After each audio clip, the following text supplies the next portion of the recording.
దేవునికి స్తోత్రం, దేవునికి మహిమ కలుగునుగాక. ఆమేన్. కూడి చేరి వచ్చిన దేవుని బిడ్డలందరికీ ప్రభు పేరిట వందనాలు తెలియపరుస్తున్నాము. దేవునికి స్తోత్రం కలుగునుగాక. హల్లెలూయా. ఒక పల్లవి. కనికరించెనే కృప నన్ను కడవరి దినమునకై, కడవరి దినమునకై ఆరాధనా ఆరాధనా ఆరాధనా ఆరాధనా కృపా కృపాయని పాడుచు కృపాసనం చేరెదను. కృపా కృపాయని పాడుచు కృపాసనం చేరెదను. లోపములేని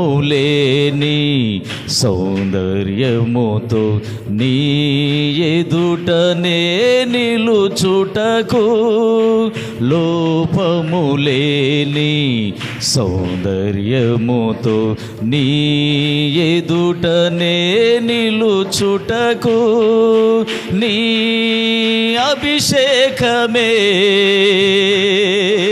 నా బల సూచకమై, నీ అభిషేకమే నా బల సూచకమై, జయధ్వజమాయను నా యాత్రలో, జయధ్వజమాయను నా యాత్రలో. ఆరాధనా ఆరాధనా ఆరాధనా ఆరాధనా. హల్లెలూయా. దేవునికి స్తోత్రం కలుగునుగాక. మీ అందరికీ మరొకసారి వందనాలు తెలియపరుస్తున్నాము. కనుక దేవుని యొక్క బిడ్డలారా, ఈరోజు యొక్క పునరుద్ధానపు ఆదివారమున దేవుడు నాలో ఉంచినటువంటి ఆత్మీయ ఆలోచనలు మనమందరం దేవుని ఆత్మ ద్వారా తెలుసుకొని ఆ మార్గాల్లో మనం నడుస్తూ దేవుని బిడ్డలుగా ఈ భూమి మీద జీవించాలి. దేవునికి స్తోత్రం. కనుక దేవుని యొక్క బిడ్డలారా చూడండి, ప్రకటనల గ్రంథం 3వ అధ్యాయము 19వ వచనాన్ని మనం చదువుకుందాం. ప్రకటనల గ్రంథం 3వ అధ్యాయము 19వ వాక్యం. నేను ప్రేమించు వారందరినీ గద్దించి శిక్షించుచున్నాను గనుక నీవు ఆసక్తి కలిగి మారు మనస్సు పొందుము. దేవునికి స్తోత్రం కలుగునుగాక. దేవుడు తన బిడ్డలను ఎందుకు గద్దిస్తాడు, ఎందుకు శిక్షిస్తాడు, వీటి గురించి కొన్ని విషయాలు మనం తెలుసుకుందాం. దేవుడు శిక్షించని మనిషి, గద్దించని మనిషి త్రోవ తప్పి దారి మరలి లోకంలోనే మునిగి పాతాళంలో తేల్తారని దేవుడు తన బిడ్డలను గద్దిస్తాడు. చాలామంది అనుకుంటారు దేవుడు ఎందుకు శిక్షిస్తాడు. ఈరోజు వాక్యం ఏంటంటే దేవుని శిక్ష. దేవునికి స్తోత్రం కలుగునుగాక. దేవుని శిక్ష.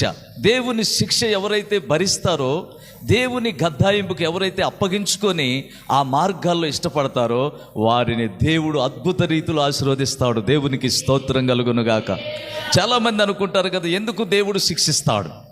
అసలు శిక్షించడానికి గల కారణం, అసలు ఆ శిక్షించటంలో ఏముంది, దేవుడు శిక్షించకుండా ఉంచొచ్చు కదా అనుకుంటారు. ఇప్పుడు ఒక గుర్రం ఉంది, గుర్రానికి కళ్ళె వేయకపోతే ఆ గుర్రం ఎటుపోద్దో ఏమైద్దో తెలియదు. దాని ఇష్టం అన్నమాట. అందుకని నీ ఇష్టానుసారంగా నడిస్తే, నీ ఇష్టానుసారంగా ఆలోచిస్తే, నీ ఇష్టానుసారమైన మార్గాల్లో నడిస్తే నువ్వు పాడైపోతావని, చెడిపోతావని, లోకంలో పడిపోయి నలిగిపోయి నువ్వు దూరం అయిపోతావని దేవుడు నిన్ను ప్రేమించి నీ నోటికి కాదు నీ దేహానికే శిక్ష విధించాడు. దేవునికి స్తోత్రం కలుగును గాక. ఆయన నిన్ను శిక్షించటంలో కారణాలు కొన్ని 3 విషయాలు మనం తెలుసుకుందాం. దేవుని యొక్క బిడ్డలారా, దేవుడు ఒక వ్యక్తిని ఎందుకు శిక్షిస్తాడు? మొట్టమొదటిది, దేవుడు శిక్షించువారు దేవుని కుమారులు అవుతారు మొట్టమొదటిగా. రెండవది, దేవుడు గద్దించు మనుషుడు తైలాభిషేకం పొందుతాడు. అంటే దేవుని యొక్క ఆత్మతో నిండిపోయి అభిషేకంతో ఉంటారు. ఈ అభిషేకం నిన్ను ఎక్కడ కూడా ఓడిపోకుండా ఆ అభిషేకం నిన్ను ఉన్నతమైన స్థానంలోనికి నడిపించుద్దన్నమాట. ఇది రెండవది. మూడవది, దేవుడు ఈ లోకంతో పాటు కలుగు శిక్ష నుంచి తప్పించటానికే నిన్ను శిక్షిస్తాడు. హల్లెలూయా. ఈ లోకానికి ఒకరోజు తీర్పు ఉంది, ఈ లోకానికి ఒకరోజు శిక్ష ఉంది. అందుకని ఈ లోకంతో పాటు నీవు శిక్షించబడకుండా తప్పించటానికి దేవుడు మనల్ని శిక్షిస్తాడు. శిక్షించటానికి గల కారణం దేవునికి స్తోత్రం కలుగునుగాక. ఈ మూడు విషయాలు 45 నిమిషాల్లో ముగిస్తా. దేవునికి స్తోత్రం కలుగునుగాక. చూడండి, ఈ సామెతల గ్రంథం చూడండి. సామెతల గ్రంథం 3వ అధ్యాయము 11, 12 వాక్యం కూడా చదువుకున్న తర్వాత మూలవాక్యం ఇంకా కాలేదు. మూలవాక్యం అయిపోయిన తర్వాత మీకు 3 విషయాలు చెప్తా. నా కుమారుడా, యెహోవా శిక్షను తృణీకరింపవద్దు. ఆయన గద్దింపునకు విసుకవద్దు. తండ్రి తనకు ఇష్టడైన కుమారుని గద్దించు రీతిగా యెహోవా తాను ప్రేమించు వారిని గద్దించును. దేవునికి స్తోత్రం కలుగునుగాక. నిన్ను దేవుడు ప్రేమిస్తున్నాడంటే, నిన్ను గద్దిస్తుంటే నిన్ను ప్రేమిస్తున్నాడని నువ్వు తెలుసుకోవాలి. దేవుడు ప్రేమించని మనిషి ఎలా ఉంటాడంటే, తనకి నోటికి కళ్ళి ఉండదు, మాటకి, చూపుకి, నడకకి, వాళ్ళ క్రియలకి ఇక అద్దుపొద్దు లేకుండా వాళ్ళ ఇష్టానుసారంగా ఉండేటటువంటి వాళ్ళు దేవుని శిక్ష వాళ్ళు భరించే వాళ్ళు కారనమాట. అందువల్ల వాళ్ళకి దేవుని యొక్క ఆశీర్వాదాలు లేవు, దీవెనలు లేవు, దేవుని బిడ్డలుగా మార్పు చెందలేదు. ఇప్పుడు దేవుని యొక్క బిడ్డలారా, ఇంకొక మాట చదివిన తర్వాత మీకు ఇక్కడ ఒక వివరణ ఇస్తాను. చూడండి, సామెతల గ్రంథమే 10వ అధ్యాయము 17, 19 వాక్యం 11వ వచనాన్ని కూడా చదవండి. అక్కడ 3 వచనాలు, 17వ వచనం, 19వ వచనం, 11వ వచనం. ఉపదేశమును అంగీకరించువాడు జీవ మార్గంలో ఉన్నాడు. గద్దింపునకు లోబడని వాడు త్రోవ తప్పును. విస్తారమైన మాటలలో దోషముండక మానదు. తన పెదవులను మూసుకున్నవాడు బుద్ధిమంతుడు. 11. నీతిమంతుని నోరు జీవపు ఊట. దేవునికి స్తోత్రం కలుగును గాక. హల్లెలూయా. విన్నారు కదా, ఇక్కడ 2 విషయాలు అటు ఇటు మనం తెలుసుకున్నాం పరిశుద్ధ గ్రంథంలో. కనుక దేవుని యొక్క బిడ్డలారా, దేవుడు శిక్షించువారు దేవుని కుమారులు అవుతారు. అందుకే మరియ తల్లి ఆమె ఒక కుమారుణ్ణి కన్నది. ఇది క్రిస్మస్ మెసేజ్ ఏం కాదు. దేవునికి స్తోత్రం కలుగును గాక. మరియ తల్లి ఆమె ఒక కుమారుణ్ణి కన్నది.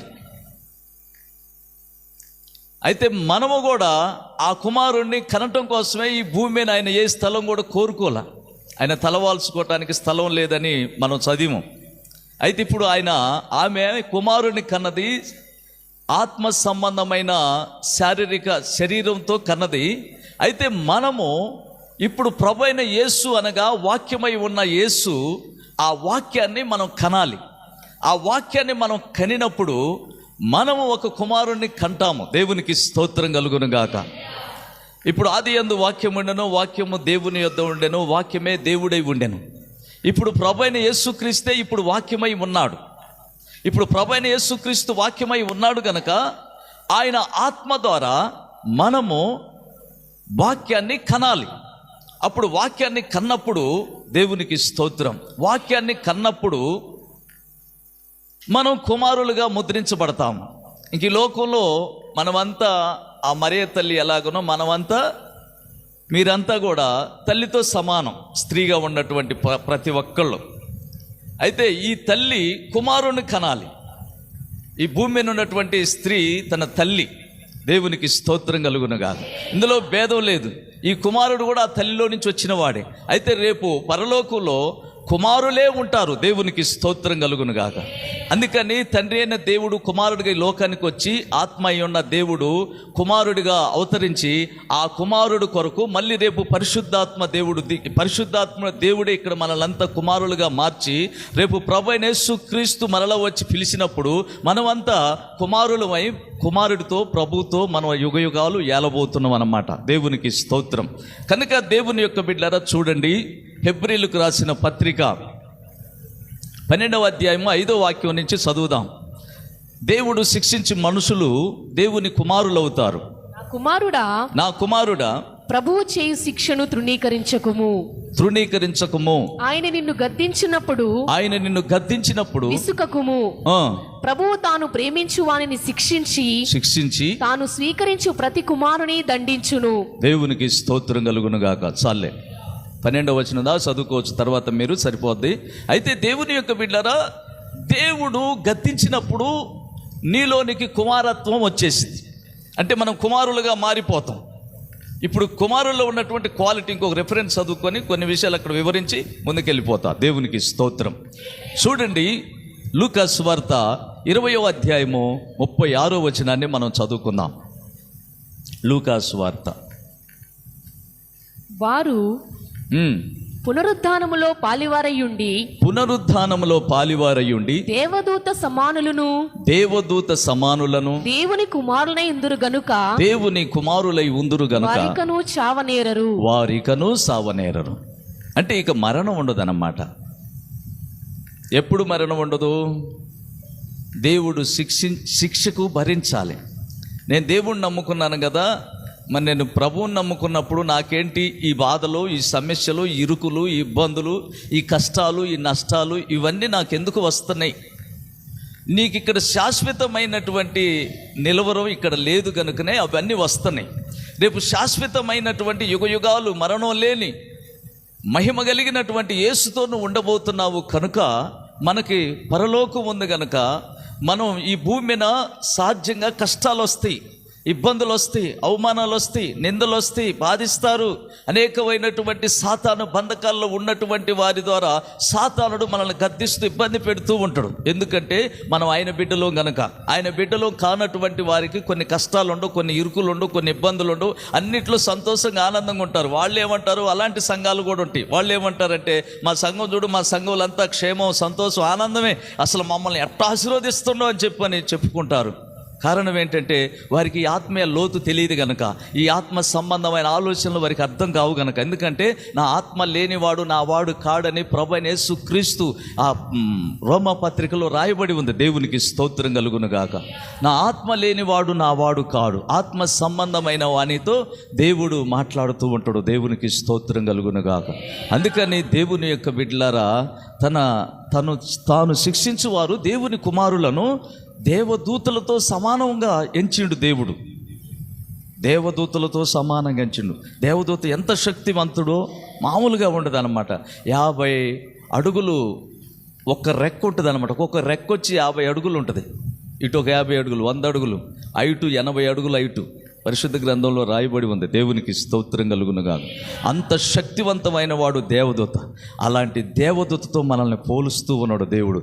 దేవదూతతో పోల్చిందే గాక రేపు ఆయన కుమారులను ఆయనతో యుగయుగాలు ఉంటారని దేవుని వాక్యం చెలవిచ్చింది. దేవునికి స్తోత్రం కలుగునుగా.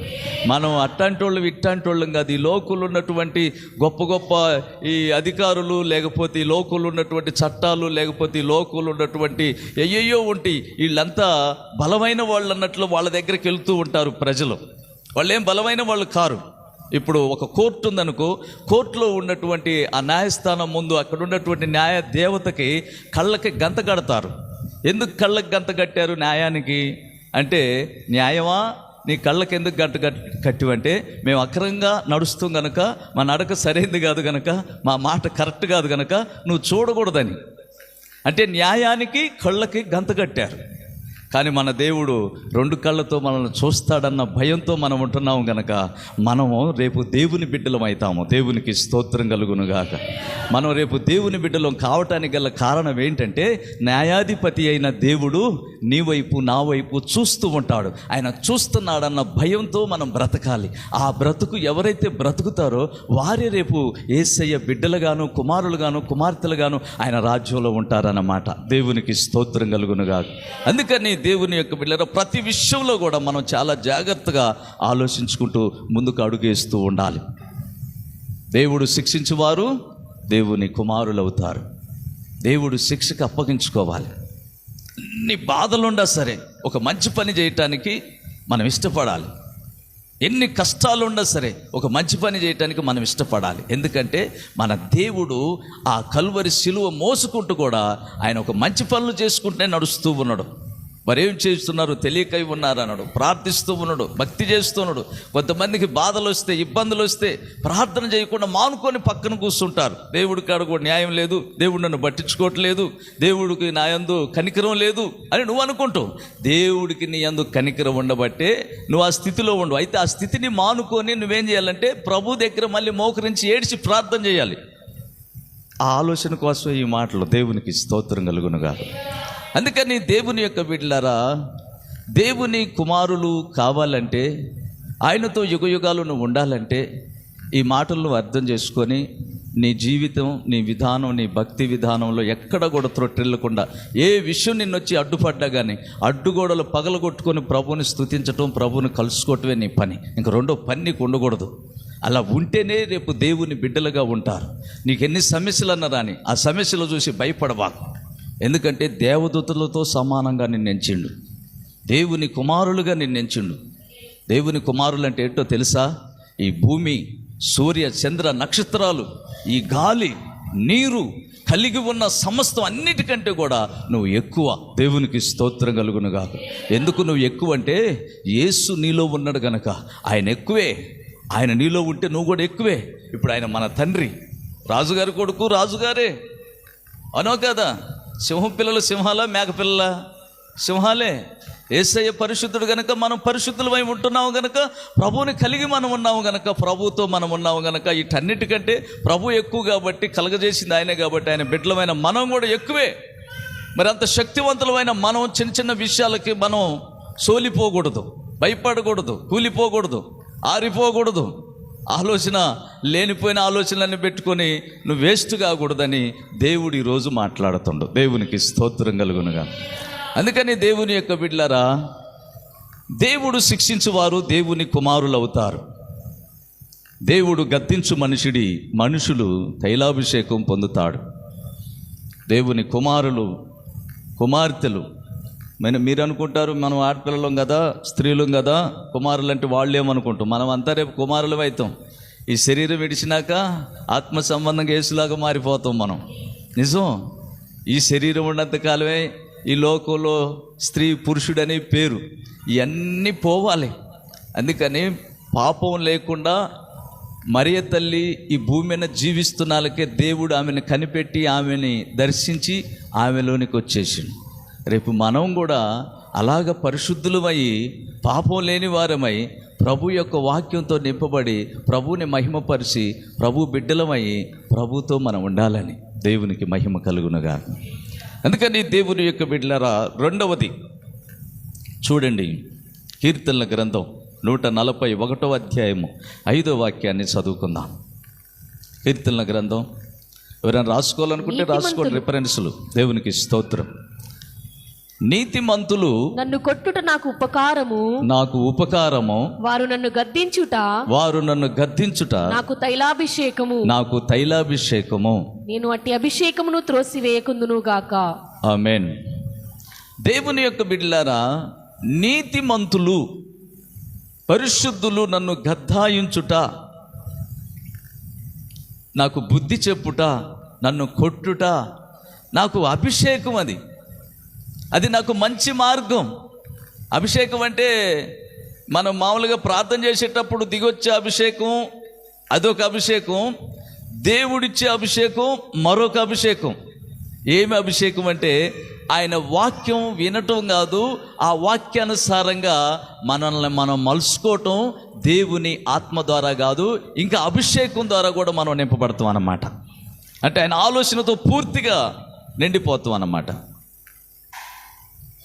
పరిశుద్ధాత్మతో నింపబడతాం. అంటే అభిషేకం అంటే ఏదో మామూలుగా సేవకులు అలా ఇస్తారు. దేవుడిచ్చే అభిషేకం. సేవకుడు బాప్టిసం ఇచ్చిండు, ఆ తర్వాత యేసు ప్రభు ఆయన కూడా బాప్టిసం ఇస్తారు. ఏంటి ఆ బాప్టిసం? పరిశుద్ధాత్మతో, అగ్నితో. అంటే నువ్వు అగ్నిలాగా ఉండాలి భూమి మీద. ఏ విషయం అయినా ఇప్పుడు అగ్నిలో వేస్తే ఏదైనా కాలిపోద్దా లేదా? కాలిపోదండి. ఏదేసినా కాలిపోద్ది. అంటే నీకు ఏది నీ మీదకి వచ్చినా కూడా దాన్ని కాల్చగలిగే కృప నీలో ఉండాలి. అది ఏదైనా సరే దేనికి నువ్వు భయపడకూడదు. అది అగ్ని బాప్టిసం అంటే. అగ్ని బాప్టిసం అంటే అగ్ని వల్లే రగులుతూ ఉండాలి, మండుతూ ఉండాలి. మండాలి నా గుండె అభిషేకంతో నిండి, అలా మండుతూ ఉండాలి. ఈ పరిశుద్ధాత్మ అభిషేకం ఉన్నటువంటి వ్యక్తి ఏది ఉన్నా కూడా దేనికి వాళ్ళు ఇక భయపడరు. ఎందుకంటే వాళ్ళు దేవుని ఆత్మతో నిండుకొని ఉన్నవాళ్ళు. సావుకు భయపడరు, ఏ బెదిరింపులకి భయపడరు. ఎందుకు భయపడరు అంటే వాళ్ళలో ఉన్నవాడు చాలా గొప్పవాడు అన్నమాట. లోకంలో ఉన్నవానికంటే నాలో ఉన్నవాడు గొప్పవాడని దాన్ని ఎవరికి మాటగా తీసేయకూడదు. అది నిజమని నమ్మాలి. నమ్మితే నిజమే జరుగుద్ది. అది దేవునికి స్తోత్రం కలుగునుగా. అలాగా చూడండి, ఇంకొక మాట, రోమపత్రిక 3వ అధ్యాయం 11వ వాక్యాన్ని చదివి ఇంకొక మాట చదువుకుందాం. కీర్తనల గ్రంథం 105వ అధ్యాయం 14వ వాక్యం కూడా దగ్గర పెట్టుకుని 2 విషయాలు చదవండి. నీతిమంతుడు లేడు, నీతిమంతుడు లేడు, ఒక్కడునూ లేడు, ఒక్కడునూ లేడు, గ్రహించువాడునూ లేడు, గ్రహించువాడునూ లేడు, దేవుని వెదుకువాడెవడునూ లేడు. లేడు. దేవునికి స్తోత్రం కలుగునుగా. ఒక్కడు కూడా భూమి మీద నీతిమంతుడు లేడు. మరి దేనికి మనం భయపడాలి? నీతిమంతుడైనటువంటి ప్రభు అయిన యేసుక్రీస్తు మనలో ఉన్నప్పుడు దేనికి మనం భయపడాల్సిన అవసరం లేదు. కష్టం వచ్చినా, నష్టం వచ్చినా, ఇబ్బంది వచ్చినా, రోగం వచ్చినా భయపడొద్దు. నువ్వు భయపడకపోతే ఆ రోగం నిన్ను చూసి భయపడికి వెళ్ళిపోద్ది ఒకరోజు. దేవునికి స్తోత్రం కలుగునుగా. ఉండదు అది. ఇక మనం అనుకుంటే కదా రోగం మనలోకి వచ్చి ఆ రోగానికి చూసి మనం భయపడతాం. ఓమో జ్వరం వచ్చిందే, ఓమో ఒళ్ళు నొప్పులు వచ్చినాయి, ఓమో కష్టం వచ్చిందే, ఇప్పుడు ఎట్లా చేయాలని చెప్పని మనల్ని మనం భయానికి గురి అవుతాం ఐటమ్ చూసి. అసలు అవసరం లేదు. ఎందుకంటే నీలో ఉన్నవాడు శక్తిమంతుడు గనక, నీతిమంతుడు గనక, పరిశుద్ధుడు గనక, ఈ భూమిని ఆకాశాలను కలగజేసిన వాడు గనక నీకెందుకు భయం?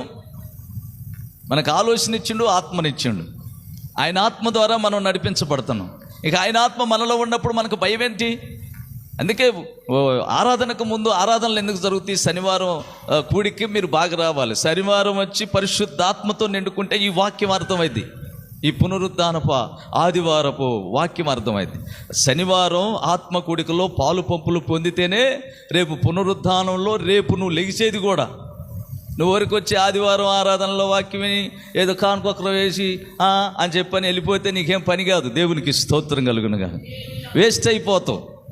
శనివారం కనపడాలి. శనివారం ఆత్మతో నిండిపోండి. ఆదివారం వాక్యం అంతా నీలో ఉంటుంది. ఆ వారం అంతా నిన్ను కదిలియటానికి వీలు ఉండదు. దయ్యాలన్నీ పారిపోతాయి, రోగాలన్నీ పారిపోతాయి, నష్టాలన్నీ పారిపోతాయి, కష్టాలన్నీ పోతాయి. ఇవేవి ఉండవు. అన్నీ కూడా నీకు దూరం అయిపోయి నువ్వు మంచి శాంతిగా హుషారుగా ఉంటావు అనమాట. ఎందుకంటే ప్రభువు శక్తివంతుడు కదా, బలవంతుడు కదా, కృప కలిగిన వాడు కదా. ఆ కృపతో నువ్వు నింపబడ్డప్పుడు ఆ వారం అంతా నీకు ఆశీర్వాదాలు ఉంటే ఇంక నీకేడా ఇబ్బందులు, కష్టాలు, నష్టాలు ఇంకెందుకు వస్తాయి? ఇంకే రావు.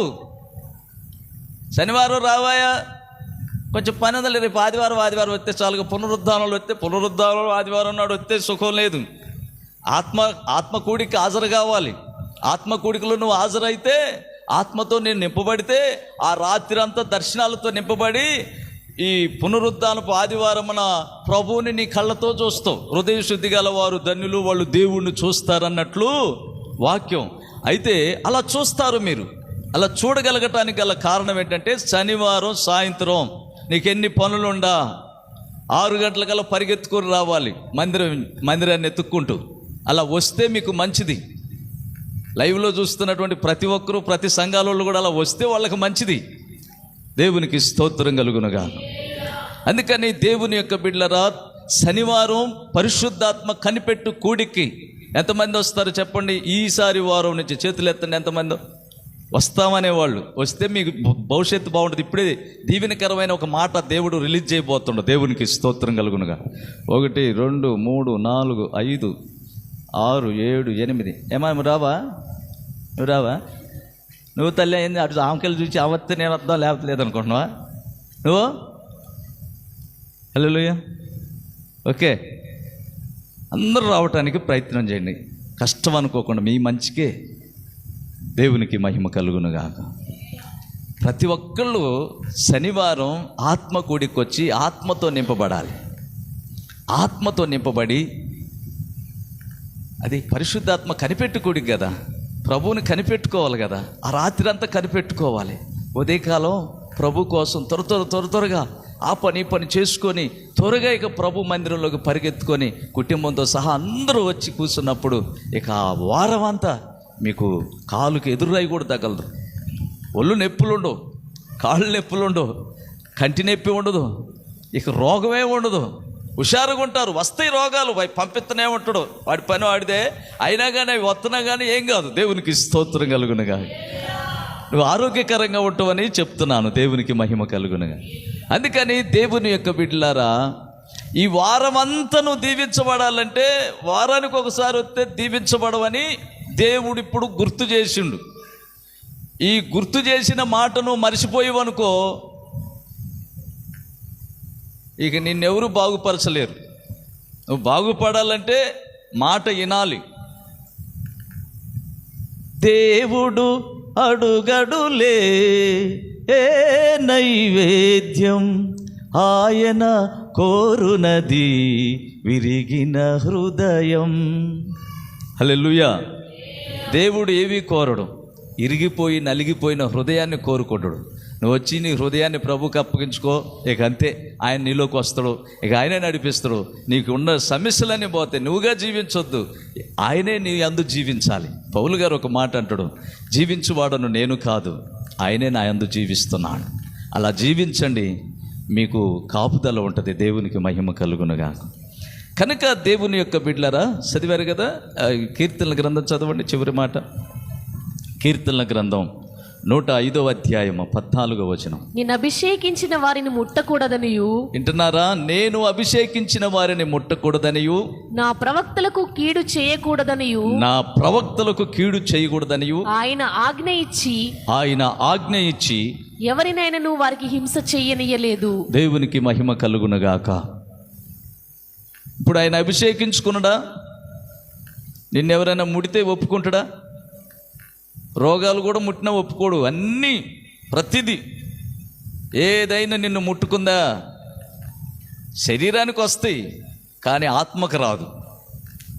శరీరం ఎందుకంటే రాకపోతే ఆత్మ దేవుని స్వాధీనంలోకి రానివ్వను. అందుకోసం శరీరానికి కొన్ని వస్తాయి.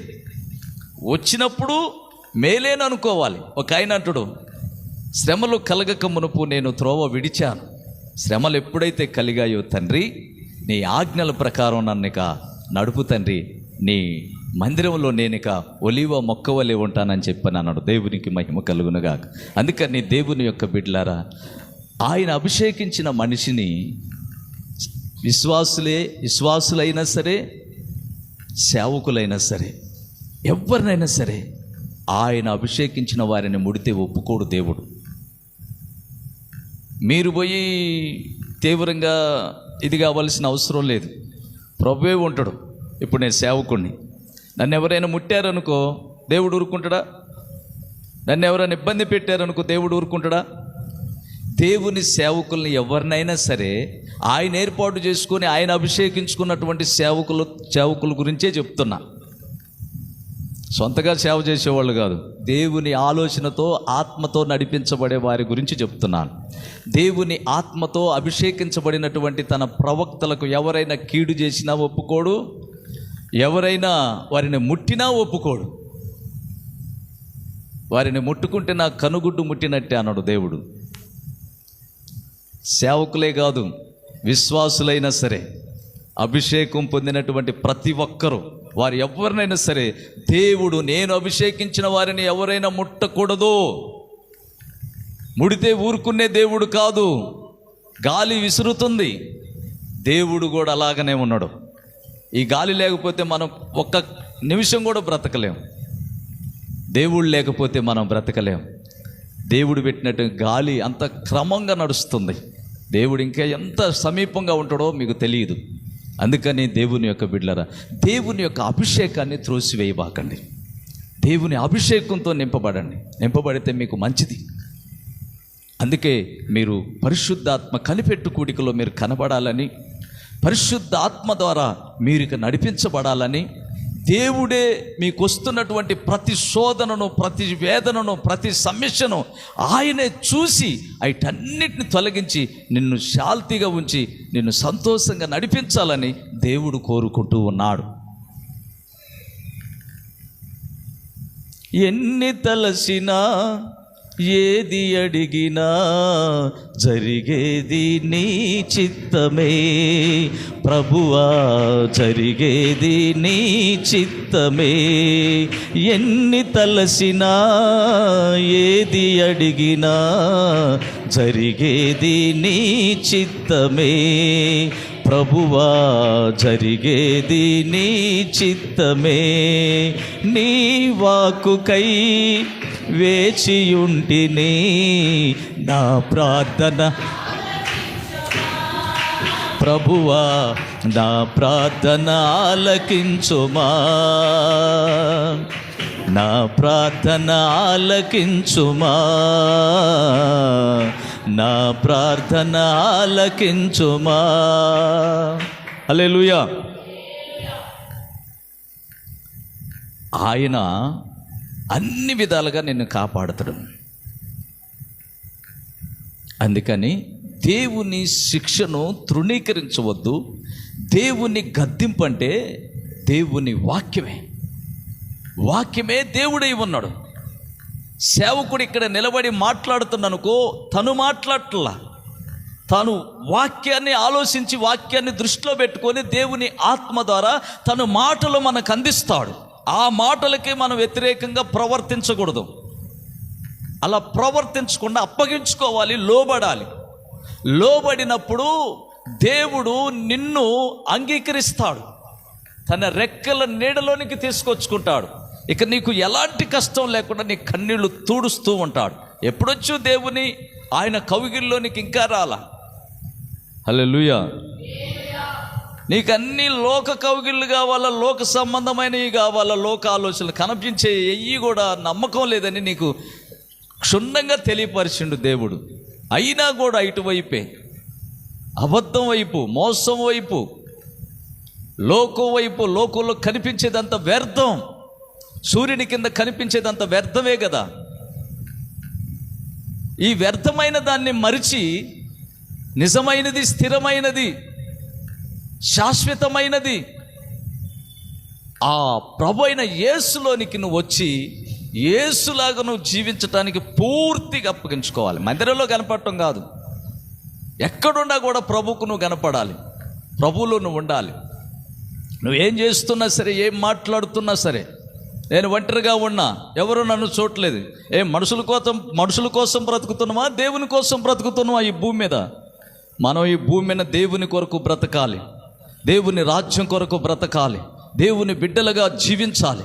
దేవుని కుమారులంటే ఆయన శిక్షించేవారు దేవుని కుమారులు అవుతారంటే ఆయన కుమారులు ఆయనలాగా ఉంటారు, ఆయన పోలికలో ఉంటారు.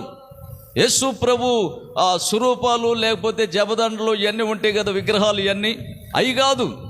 మనం ఇక చూసుకోవాల్సింది యేసు ప్రభులాగా నువ్వు జీవించి ఆయన క్రియలో నీలో ప్రజలకు తెలియపరచబడాలి. అది ప్రభు అయిన యేసు క్రీస్తు అక్కడున్నాడని మనకు తెలియాలి ప్రజలకి. దేవునికి స్తోత్రం కలుగునుగాక.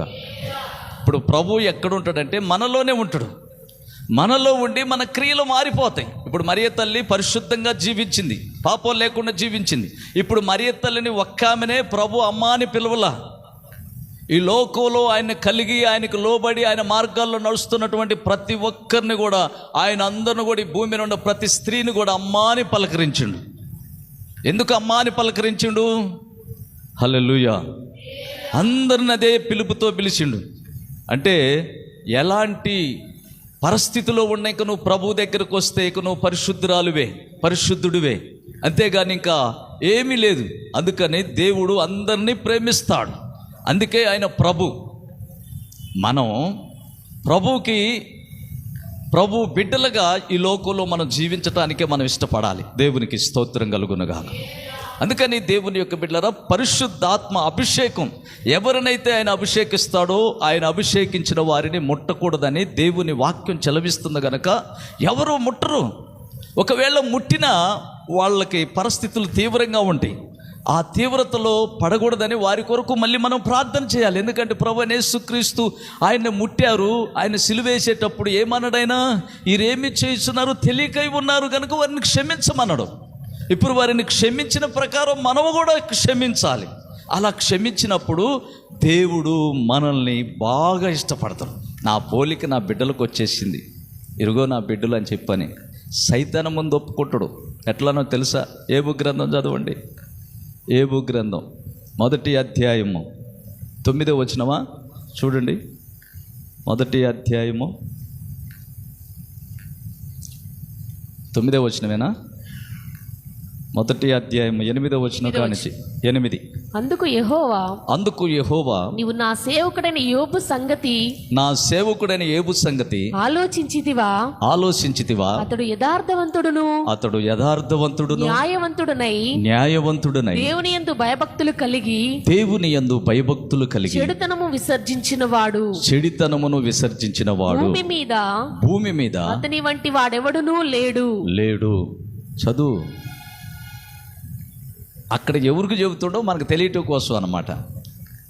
దేవుడు ఎవరితో మాట్లాడుతుండో తెలియటం కోసం. ఇంకొక మాట చదువు అక్కడే కిందికి అని అడుగగా అపవాది యోబు ఊరకయే దేవునియందు భయభక్తులు కలవాడాయన, నీవు అతనికి అతని ఇంటి వారికి అతనికి కలిగిన సమస్తమునకును చుట్టూ కంచె వేసిదివి కదా. దేవునికి స్తోత్రం కలుగునుగా.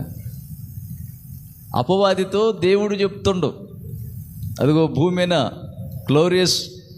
గ్లోరియస్లో నా బిడ్డలున్నారు, వాళ్ళు చెడితనమును విసర్జించిన వారు ఈ భూమి మీద వారి అంటి వాళ్ళు లేరు అని చెప్పని ఏబుతో ఆనాడు చెప్పినట్లు ఈనాడు సంఘాల్లో ఉన్నటువంటి వారి గురించి దేవుడు అపవాదితో చెప్పగలిగే అంత కృపతో నిండి దేవుణ్ణి, మన దేవుడు, ఆయన పేరు మనం నిలబెట్టాలి. దేవునికి స్తోత్రం కలుగునుగాక. ఆయన పేరు మనం నిలబెట్టే వారిగా ఉండాలి ప్రతి విషయంలో కూడా. నా యేసయ్య ఆయన పరిశుద్ధుడు, జీవం కలిగిన వాడు, ఆయన మంచివాడు. ఆ మంచివాడు అనేది ఎట్లో తెలుసా? నీలో ఉండి నీ సాక్ష్యాన్ని బట్టి అవతల వాళ్ళకి తెలియాలి. మనం చెప్పుకుంటే ఇప్పుడు కుదిరేది కాదు. దేవునికి స్తోత్రం కలుగు. నిన్ను చూసిన వారు అలా అనుకొని నిన్ను వెంబడించాలి. అలా దేవుని పని జరగాలి. దేవునికి స్తోత్రం. మూడవది చూడండి, చివరి మాట చదువుకొని త్వరగా ఒక 5 నిమిషాల్లో ముగించుకుందాం. దేవునికి మహిమ కలుగునుగాక. 1 కొరింథీయులకు రాసిన పత్రిక 11వ అధ్యాయము 32వ వచనం అనుకుంటా, అంతే. మనము తీర్పు పొందిన ఎడల లోకముతో పాటు మనకు శిక్షావిధి కలుగకుండునట్లు ప్రభువు చేత మనం ఇప్పుడు శిక్షించబడుచున్నాము. దేవునికి స్తోత్రం కలుగునుగాక.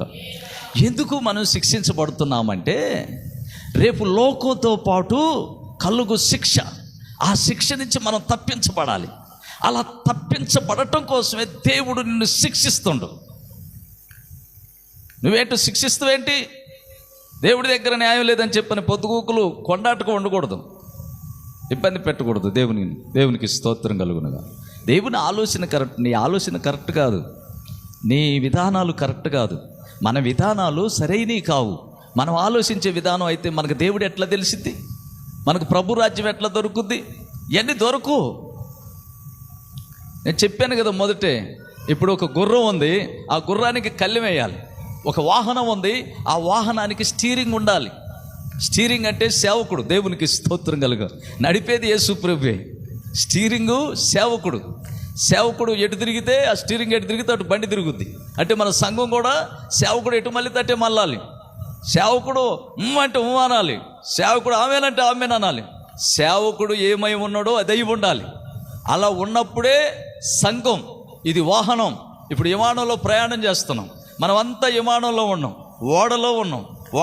ఓడలో అంటే ఇది సముద్రం అనుకుందాం. సముద్రం అయితే భయం అన్నమాట. ఇప్పుడు ఆ సముద్రం బయటికి పోవాలంటే కుదరదు, పోవాలనుకున్నా కానీ చచ్చిపోతారు. అయితే మనం ఏం చేయాలి? ఈ ఓడలో మనమంతా ఆ ఓడ నడుపుతున్నటువంటి నాయకుడి మీద ఆధారపడాలి. అక్కడ స్టీరింగ్ ఉంటుంది, సుక్కాని ఉంటుంది. దేవునికి స్తోత్రం కలుగును గాక. మన ప్రభువే మనకి ఒక ఓడకి సుక్కాని. దేవునికి స్తోత్రం కలుగును గాక. అందుకని ఈ స్టీరింగ్ అంటే మనల్ని నడిపించటానికి దేవుడు గుర్రానికి ఒక కళ్ళెం వేసినట్లు, అట్లాగనే డ్రైవర్గా పెట్టినట్టు సేవకుడిని పెడతాడు అనమాట. సేవకురాలని, సేవకుడిని. అప్పుడు సేవకుడు సేవకురాలను బట్టి మనం నడుచుకోవాలి. నేను క్రీస్తును పోలి నడుచుకున్న ప్రకారం నన్ను పోలి నడుచుకోమన్నాడు. ఎందుకన్నాడో తెలుసా? ఒకవేళ క్రీస్తును పోలి నడుచుకోకపోతే, నడుచుకోకూడదని కొంతమంది కొన్ని సంఘాల వాళ్ళు అంటారు కదా, ఈ సంఘంలో బాప్టిజం ఇస్తే మళ్ళీ ఆ సంఘంలో బాప్టిజం ఇస్తున్నారు అంటారు. దేవునికి స్తోత్రం కలుగునుగా. అది సరైనది కాకపోతే మరి ఎందుకు తీసుకోరు? అది సరైనటువంటి నడవడి కాదు కదా. ఆత్మ లేని చోట దేవుడు ఉండడు కదా. అందుకే కదా సంఘానికి వెళ్తారు, వస్తారు, మందిరాలకు పోతారు, వస్తారు, ఇళ్ళకు వస్తారు, సిగరెట్లు తాగుతారు, మందు తాగుతారు, తన్నుకుంటారు, గుద్దుకుంటారు, టీవీలు చూస్తారు, సినిమాలు చూస్తారు. సినిమాల్లో వాళ్ళలాగా డ్యాన్సులు కూడా వేస్తారు. వీళ్ళు నామకార్థపు క్రైస్తవులు, డూప్లికేట్ క్రైస్తవులు. మరి అలాంటి వాళ్ళకి బాప్టిజం ఇవ్వద్దా? వాళ్ళకి ఇచ్చిన బాప్టిజం ఎట్లా చెల్లుద్ది? వాడికి ఇచ్చిన పాస్టరేనా? గద్దాయింపు లేనటువంటి సంఘం పాస్టర్ కాదని దేవుని వాక్యం చెలవిస్తుంది. అందుకని నేను గద్దించువాడు, నేను శిక్షించాలి. అంటే దేవుడు శిక్షించాలి, అంటే దేవుని వాక్యం ద్వారా నిన్ను శిక్షించాలి. నీ చుట్టూ కంచి వేయాలి. ఎలా? నువ్వు ఇక పాపం జోలి పోకూడదు, నువ్వు లోకంలో తిరగకూడదు, లోక మాటలు, లోక వార్తలు, లోక విషయాలు నీకు ఉండకూడదు. నీకేముండాలి? పరిశుద్ధ జీవితం, పరలోకపు జీవితం, మంచి మాటలు, మంచి ఆలోచన, మంచి విధానం. ఇలా ఒక క్రమం కలిగి నడుచుకోవాలి. ఈ క్రమంలో నడవటమే నిన్ను శిక్షించటం. చాలామందికి అలా క్రమంగా నడవటం ఇష్టం లేదు. ఒక ఏమంటది కదా, ఏంటి పాస్టర్ గారు, ఒక గాజు వేసుకోవచ్చు అంటగా, ఒక పువ్వు పెట్టుకోవచ్చు అంటగా, ఒక బంగారం పెట్టుకోవచ్చు అంటగా అన్నది. నేనన్నా కదా, చిన్న పామే కదా, దాని నోట్లో ఏలు పెట్టు, తర్వాత తెలిసిద్ది అన్న. దేవునికి స్తోత్రం కలుగునుగా. పాపం అన్నాక చిన్నదైనా పెద్దదైనా పాపమే కదండి. ఇసం అన్నాక ఇసమే కదా, అంతేనా? మొత్తం అన్నాక మొత్తే కదా, ఏదైనా అంతే. దేవునికి స్తోత్రం కలుగునుగా. ఆడ బైబిల్లో ఏముందంటే, తగుమోయినపు వస్త్రముల చేతనే కానీ జడలతోనైనను ముత్యములతోనైనను అలంకరించుకొనక పూర్వము పరిశుద్ధ స్త్రీలకు తగినట్లుగా మీరు నడుచుకోండి అని అన్నాడు. అంటే ఇక్కడ ఈ మాట బాగా ఆలోచించండి. తగుమోయినపు వస్త్రాలు అన్నాడు, తగుమోయినపు ముత్యాలు అన్నాడా? అది చూడు, ఈ భక్తిలో జారిపోయేవాడు అనమాట. పాపాన్ని ప్రేమించేవాడు, ఏదో రావాలని. అలాంటి భక్తి దేవుడికి అవసరం, అలాంటి వాళ్ళు పరలోకానికి అవసరమా? అవసరం లేదు. హల్లెలూయా. అందుకని దేవుని యొక్క బిడ్డలారా, నీ హృదయంలో నిన్న దాన్ని బట్టే నువ్వు మాట్లాడుతావు. చెడ్డవారయ్యుండి మంచి మాటలు ఎలా పలకగలరని బైబిల్లో రాయబడి ఉంది. దేవునికి మహిమ కలుగునుగా. అందుకని దేవుని యొక్క బిడ్డలారా, దేవుడు శిక్షించువారు ఏమవుతారు? లోకంతో పాటు కలుగు శిక్ష నుంచి తప్పించబడతారు. ఈ లోక శిక్ష ఉంది, ప్రతివానికి తీర్పు ఉంది. లేదంటారా? చూడండి, 2 కొరింథీయులకు రాసిన పత్రిక 5వ అధ్యాయము 10వ వచనం, 7వ అధ్యాయము దానియేలు గ్రంథం 10వ వచనం చదవండి టకటక. ముగించుకుందాం. ఎందుకనగా తాను జరిగించిన క్రియల చొప్పున అవి చెడ్డమైనా సరే మంచివైనను సరే దేహముతో జరిగించిన వాటి ఫలములు ప్రతి వాడును పొందునట్లు మనమందరమును క్రీస్తు న్యాయపీఠము ఎదుట రావాలి, ప్రత్యక్షము కావాలి. దేవునికి స్తోత్రం కలుగునుగా.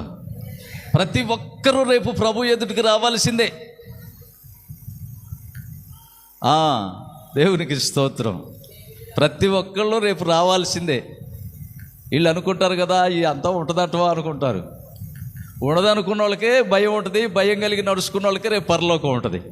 అలా అనుకున్న వాళ్ళకి ఏముండదు, వాళ్ళకి తీర్పు ఉంటుంది. ఏం తీర్పు ఉంటుంది అంటే ఇటొక దారి.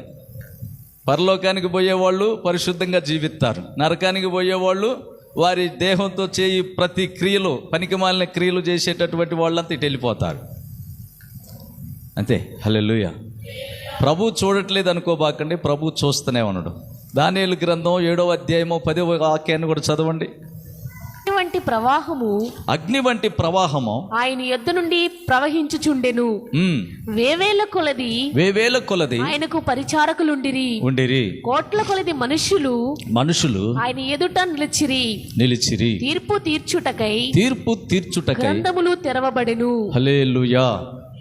తీర్పు ఉన్నది.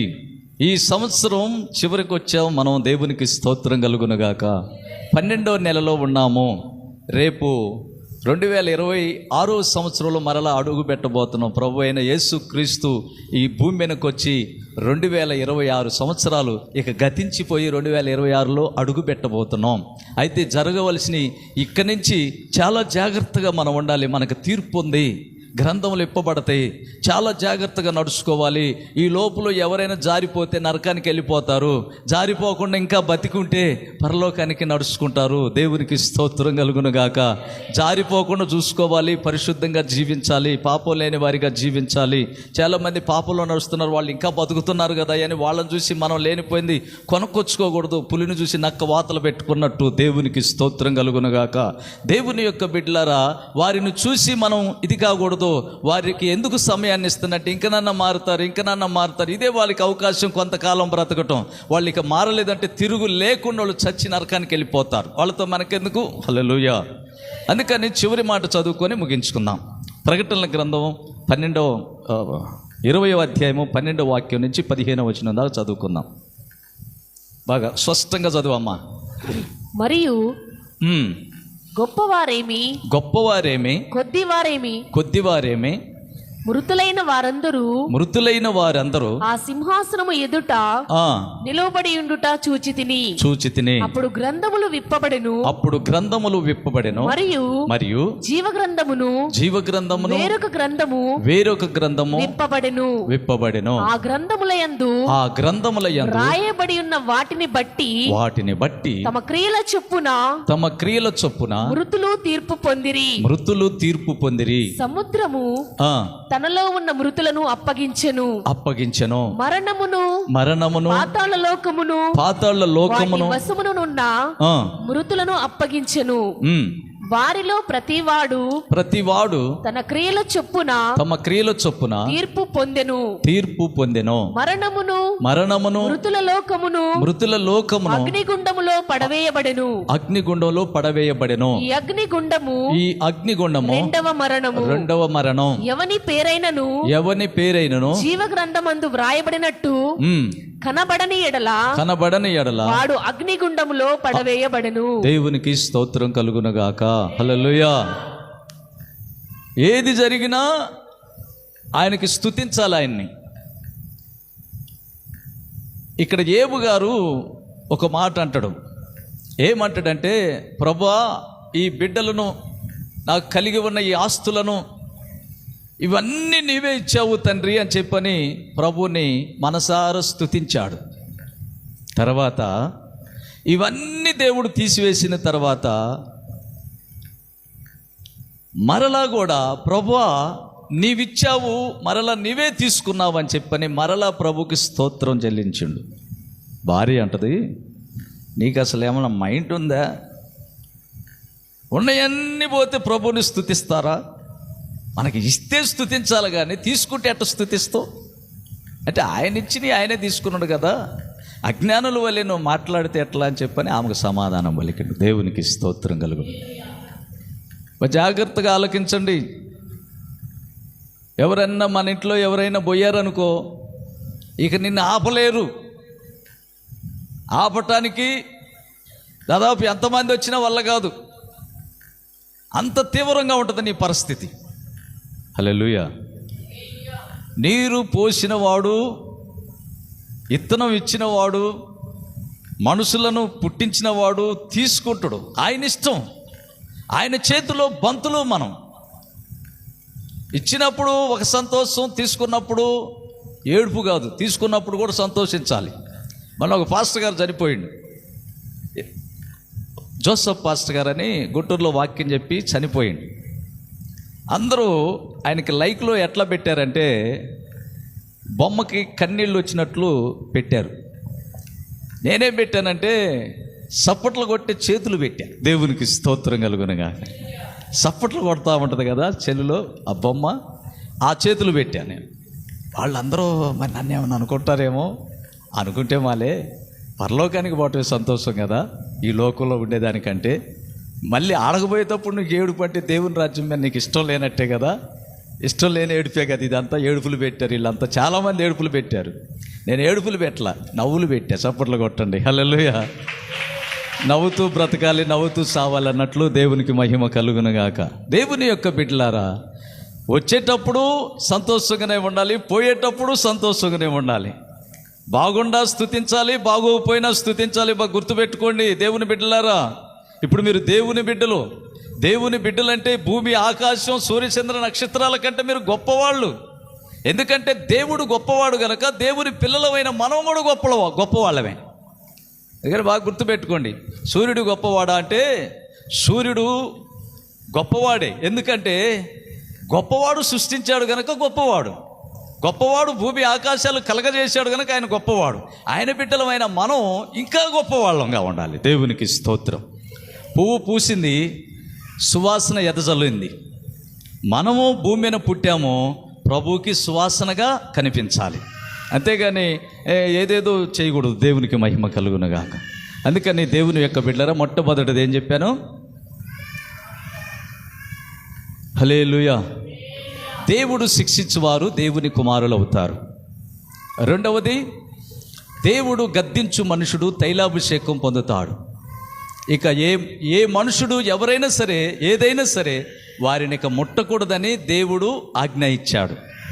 మూడవది, దేవుడు లోకంతో పాటు కలుగు శిక్షనిచ్చి తప్పించటానికే మనల్ని శిక్షిస్తాడు.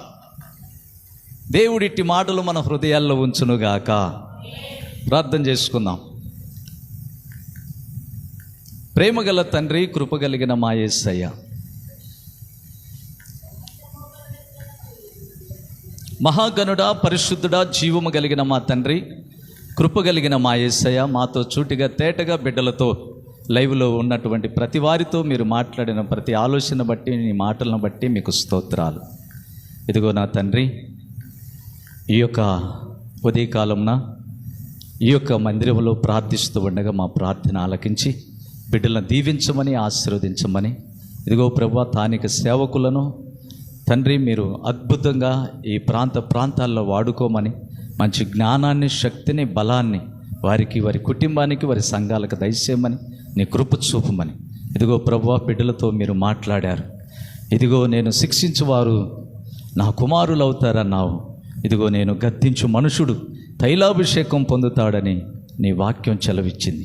అలాగనే లోకంతో పాటు కలుగు శిక్ష నుంచి మిమ్మల్ని తప్పించటానికి నేను మిమ్మల్ని కొందరిని శిక్షించి గద్దించి మిమ్మల్ని మంచి మార్గంలో పెడుతున్నానని నీ వాక్యం చెలవిస్తుంది. కనుక ప్రభువా, బిడ్డలందరినీ దీవించండి, ఆశీర్వదించండి.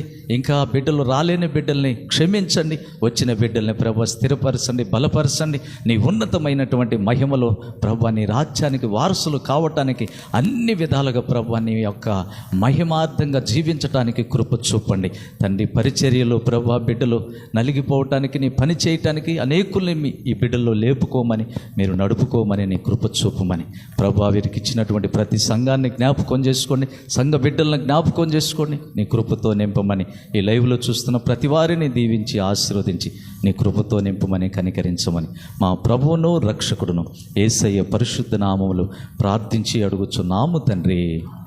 ఆమేన్. ఆమేన్.